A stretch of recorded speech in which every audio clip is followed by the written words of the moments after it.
Imagina você embarcando numa missão espacial e, ao voltar, descobre que virou uma criatura de pedra, ou uma bola de fogo, ou ainda um humano invisível e elástico. Parece maluquice de quadrinhos, né? E é mesmo. Mas o mais doido é que a origem dos poderes do Quarteto Fantástico tem um pezinho na ciência real.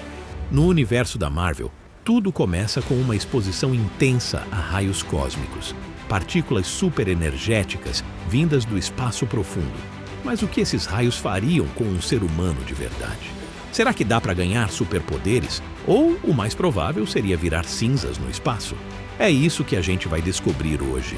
Vamos colocar os poderes do Quarteto Fantástico sob o microscópio da ciência moderna. E te avisar, talvez seja melhor continuar como você está.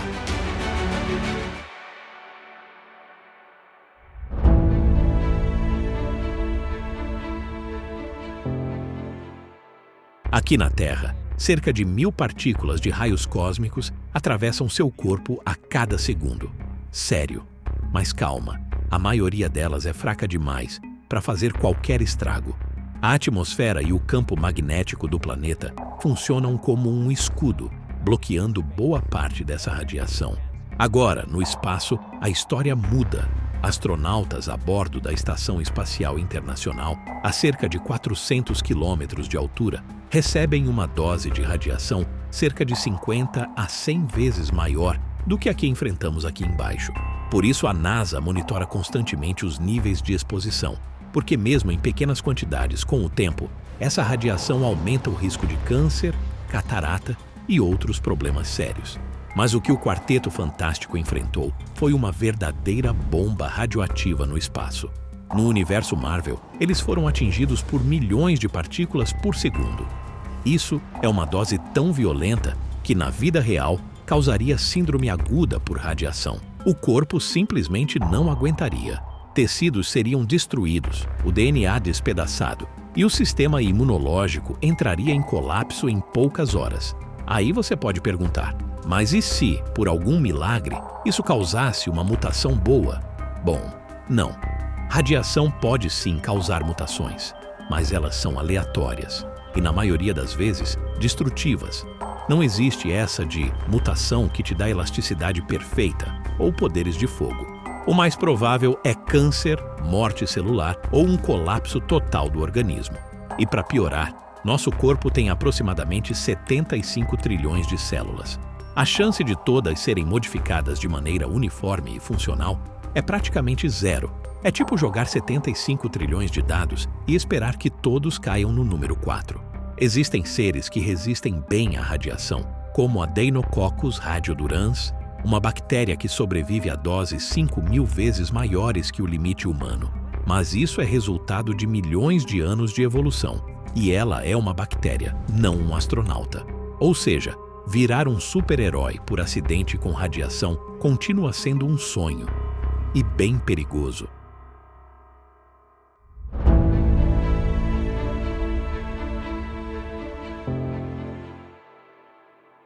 Reed Richards, o Senhor Fantástico, consegue esticar o corpo como se fosse feito de borracha. Mas será que isso funciona fora dos quadrinhos? Vamos começar pela pele. Ela é feita de colágeno e elastina, que permitem certo grau de alongamento. Mas esse limite é baixo. Em média, só dá para esticar cerca de 10% antes da pele começar a rasgar. Durante a gravidez, por exemplo, o corpo estica devagar, ao longo de meses. Agora, tentar esticar o braço 5 metros em segundos, só vai sobrar músculo exposto. E falando em músculo, eles são feitos para se contrair, não para se alongar como chiclete. Já os ossos, nem se fala. Eles são estruturas rígidas com função de suporte. Tenta dobrar um osso e você ganha uma fratura. Para Reed funcionar, ele teria que ter um corpo feito de um material totalmente diferente, tipo borracha natural. A borracha consegue se alongar porque suas moléculas formam cadeias flexíveis que se enrolam e desenrolam. Já nossos tecidos são feitos para resistir à tração, não para se deformar como um elástico. Até já temos materiais sintéticos, como polímeros usados em enxertos de pele, que têm alguma flexibilidade. Mas mesmo os mais avançados só aguentam esticar algumas vezes o tamanho original, não dezenas de metros como o Reed faz. E tem outro detalhe crucial. Os vasos sanguíneos, nervos e até o cérebro precisariam acompanhar toda essa elasticidade sem falhar. Um braço de 5 metros ainda precisaria sentir dor, calor e mandar sinais elétricos para o cérebro. Hoje, nem com nanotecnologia isso seria possível. Ou seja, se você sonha em virar o Reed, vai precisar esperar uns bons séculos.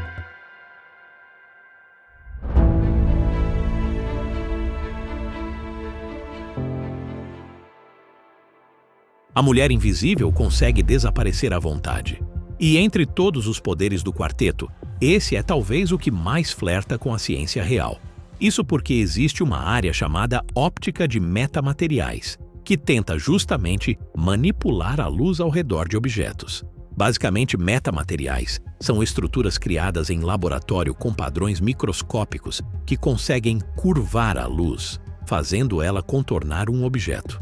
Já conseguimos invisibilizar objetos minúsculos, tipo hastes metálicas menores que um fio de cabelo, da radiação infravermelha ou micro-ondas. Mas esconder uma pessoa inteira? Aí complica. Luz visível tem comprimentos de onda pequenos e difíceis de manipular. Além disso, o corpo humano tem formas complexas e está em movimento o tempo todo. A invisibilidade perfeita exigiria que a luz contornasse cada curva do corpo sem se dispersar, o que é praticamente impossível com a tecnologia atual. Outro problema: os metamateriais só funcionam para determinados ângulos e cores. Se você mudar o ponto de vista ou a iluminação, a pessoa invisível aparece de novo. Mesmo o físico Michio Kaku reconhece.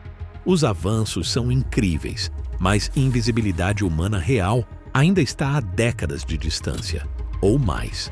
Então, mesmo que a Sue Storm ainda seja ficção, ela está ajudando a ciência a dar um passo além.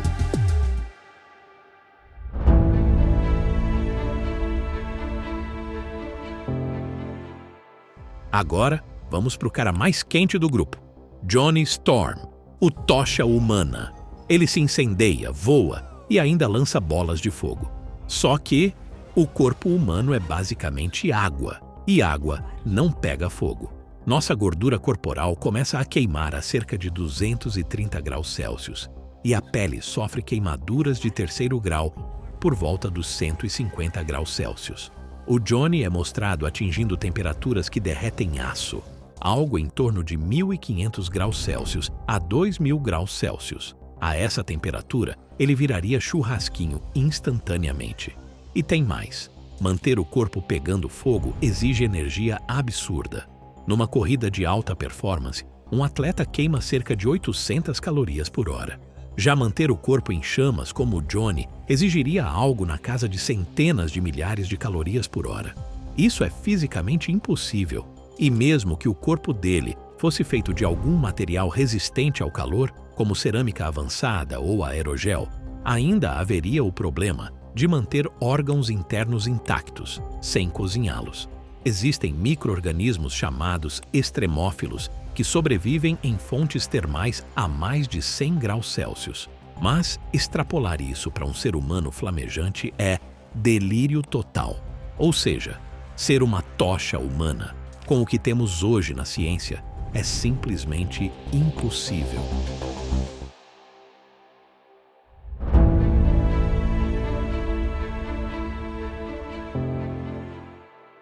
Ben Grimm, o Coisa, talvez seja o mais pés no chão do grupo. Ele se transforma numa criatura de pedra, com força sobre-humana e resistência absurda. Mas isso tem base real? Primeiro, o corpo dele muda de densidade. Estima-se que a Coisa pese cerca de 230 quilos, com um volume similar ao de um humano normal. Isso implicaria uma densidade corporal parecida com a de rochas, algo em torno de 2,5 gramas por centímetro cúbico, enquanto a densidade média do corpo humano é 1,06 gramas por centímetro cúbico. Para alguém com esse tipo de estrutura se mover, seria necessário uma força muscular imensa, muito maior do que nossos músculos podem oferecer. A força necessária para ele levantar um carro, por exemplo, seria superior a 10.000 newtons, algo que nenhum humano consegue gerar. Além disso, a pele dele não é mais pele, é rocha. Mas rocha não é flexível. nem sensível. Como ele se move? Como enxerga? Como mantém órgãos funcionando sob camadas de granito? Se a gente fosse projetar um ser como o Ben na engenharia, seria basicamente um exoesqueleto blindado com servomecanismos internos, tipo um robô coberto de concreto. Biologicamente, é impossível manter funções vitais sob uma estrutura de rocha sólida, mesmo que a gente sonhasse com uma mutação que mineralizasse a pele. Como acontece em doenças raras de calcificação, isso não daria força, daria rigidez, dor e imobilidade. Resumindo, virar uma muralha viva é tão ficção quanto os outros membros do grupo. Tá, a gente viu que elasticidade extrema, invisibilidade total, resistência ao fogo e corpo de pedra são impossíveis com o que a gente sabe hoje. Mas isso quer dizer que não tem esperança? Não exatamente. Várias das tecnologias que pareciam ficção científica há 50 anos, hoje são realidade. Impressão 3D de órgãos, tecidos cultivados em laboratório, próteses biônicas e inteligência artificial. A ciência avança rápido, mas ainda respeita limites. Talvez um dia a gente consiga usar biotecnologia para editar o corpo humano de formas que hoje parecem impossíveis. Talvez tecidos com propriedades elásticas sejam usados em roupas, ou metamateriais permitam camuflagem quase perfeita. Talvez um exoesqueleto robótico nos deixe super fortes, mas tudo isso ainda está muito distante de virar um acidente no espaço, que te dá superpoderes. Curtiu o vídeo? Então já deixa o like, se inscreve no canal e comenta aí. Qual dos poderes do Quarteto Fantástico você testaria se tivesse um laboratório só seu? Até a próxima!